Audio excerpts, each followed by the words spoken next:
청와대가 북한의 공무원 피격 사건에 대한 추가 조사를 요구하기로 했습니다. 김정은 위원장이 이례적으로 신속히 사과를 했지만 북한이 밝힌 사건 경위와 우리 군의 판단이 엇갈리고 있기 때문인데요. 실종 공무원은 어떻게 해서 북측으로 넘어가게 된 건지, 또 북한이 시신을 훼손한 게 맞는지 여러 의문점들이 해소되지 않고 있습니다. 청와대는 필요하다면 남북 공동조사도 요청하기로 했다고 밝혔습니다. 먼저 손병산 기자가 보도합니다. 북한의 통지문에 대한 청와대 국가안전보장회의의 검토 결과는 더 조사가 필요하다는 거였습니다. 그래서 북한에 추가 조사 실시를 요구하고 필요하면 남북 공동조사도 요청하기로 했습니다. 북한의 시신 소각 여부와 숨진 공무원의 월북 의사 표명 여부, 또 총격 지시 경위 등을 두고 남북의 설명이 상당히 엇갈리기 때문입니다. 이 같은 차이를 해소하려면 북측 단독이든 남북 공동이든 사건이 발생한 북한 영해와 관련자들을 더 조사할 필요가 있다는 게 당국의 판단입니다. 사체에 대한 조사라든지 등에 대한 것이 앞으로 좀 필요하지 않겠냐, 공동조사 이야기가 나왔다 말씀을 드리고요. 관심은 북한의 수용 여부입니다. 남북 공동조사의 경우 유사 선례도 없고 북한이 강력한 방역 봉쇄에 나선 상황이어서 가능성이 낮다는 관측이 많습니다. 과거 2008년 박광자 씨 총격 피살 사건 때도 북한 군인 조사를 두고 신경전이 벌어져 공동조사가 불발됐습니다.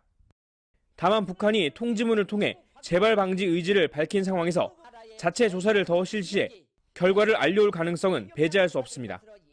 청와대 고위 관계자는 조사 내용과 방법, 시기를 어떤 식으로 북한에 요구할지 논의 중이라며 아직 결과를 예단할 수는 없다고 밝혔습니다. MBC 뉴스 손병산입니다. 실제로 추가 조사가 이루어진다면 풀어야 할 의문점들이 많습니다. 가장 먼저 밝혀야 될 건 시신의 훼손 여부일 텐데요. 그 밖에 규명해야 될 의혹은 어떤 것들이 있는지 나세훈 기자가 분석했습니다. 가장 먼저 신속하게 밝혀져야 할 부분은 북한이 이 씨의 시신을 태우는 만행을 저질렀는지 여부입니다. 이 때문에 빠른 시일 내 북한 내 사건 발생 해역에 대한 수색이 이루어져야 합니다. 이 씨의 시신과 남아있을지 모를 유류품이 유실될 수 있기 때문인데 시신 소각을 부인하는 북한도 거부할 명분이 없습니다. 특히 북한의 진정성을 이해를 어느 정도 우리가 해줄 수 있으려면은 공동수색이라는 것을 우리가 제안을 먼저 해야 되는 거고 북측이 이걸 받아들여야 되는 거죠. 이 씨를 사살한 경위도 추가 조사가 필요합니다. 의도적 사살이라는 우리 군의 발표를 반박하며 북한은 이 씨가 단속에 불응하고 도망가려 해 사격했다고 주장합니다. 그러나 우리 군과 달리 발견해서 사살에 이르기까지 6시간 동안 행한 조치를 구체적으로 내놓지 못했습니다. 또 이 씨가 도망가려 했다는 근거로 도주할 듯한 상황, 엎드리면서 무엇인가 몸에 뒤집어 쓰려는 듯한 행동이라는 모호한 진술만 제시했습니다. 바다에 부유물에 떠 있는 사람이 어디로 도주를 하겠습니까? 이 백주대낮에 무장한 사람도 아니고 수명도 아니고 단 한 명이 부유물에 붙잡혀서 이 씨가 월북 의사를 밝혔는지 또 상부가 아닌 정장이 판단해 사격을 가한 건지도 핵심 쟁점입니다. 바다에 표류하고 있던 비무장 민간인을 사살한 책임이 누구한테 있는지를 가를 수 있기 때문입니다. 자신들의 잘못이 드러날 수 있는 만큼 북한이 추가 조사에 응할지는 미지수지만 최고 지도자인 김정은 위원장이 공개 사과를 했다는 점이 변수입니다. 단순히 남북관계뿐만 아니라 향후 북미관계도 고려했기 때문에 나온 조치라고 보거든요. 쉽게 거절하기도 어렵다. 북한은 어제 밝힌 내용이 현재까지 지도부에 보고된 조사 결과라며 변경 여지를 남겼는데 북한 매체들은 오늘도 피살 사건이나 김 위원장의 사과에 대해 언급하지 않았습니다. MBC 뉴스 나세웅입니다. 더불어민주당은 청와대가 북측에 요구하기로 한 공동조사의 필요성에 공감했습니다.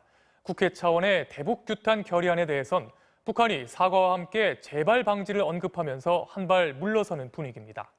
국민의힘은 유족을 초청해 간담회를 열고 해경을 찾아가 정부 여당을 강하게 비판했습니다. 최경재 기자가 보도합니다. 더불어민주당은 남북 공동조사를 비롯한 추가 조사 필요성을 적극 강조하고 나섰습니다. 이낙연 대표는 시신 수습과 공동조사를 진전시키려면 남북 대화가 불가피할 것이라고 언론 인터뷰에서 밝혔습니다. 우리 정부의 발표와 북측의 설명 사이에 약간의 차이도 있습니다. 이것은 앞으로 우리가 규명해 가야 될 과제라고 보이는데요.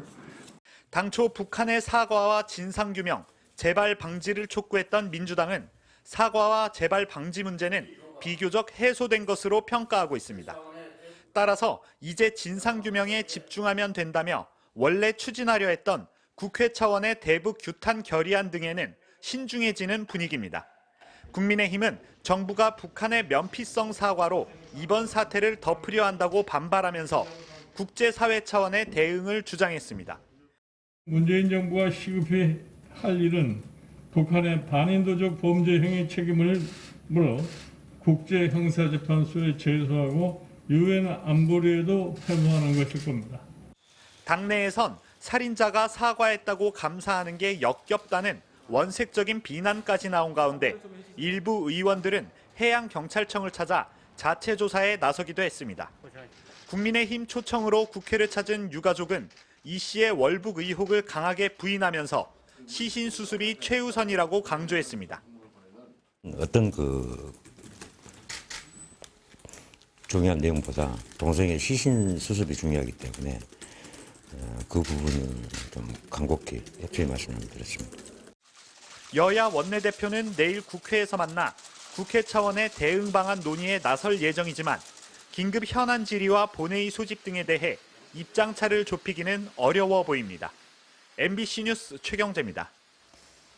오늘 오후 인천공항으로 향하던 항공기 5대가 김포공항으로 회항하는 일이 벌어졌습니다. 인천공항 주변 상공에 떠있던 불법 드론 때문입니다. 드론 때문에 항공기 회항까지 하게 된 건 이번이 처음인데요.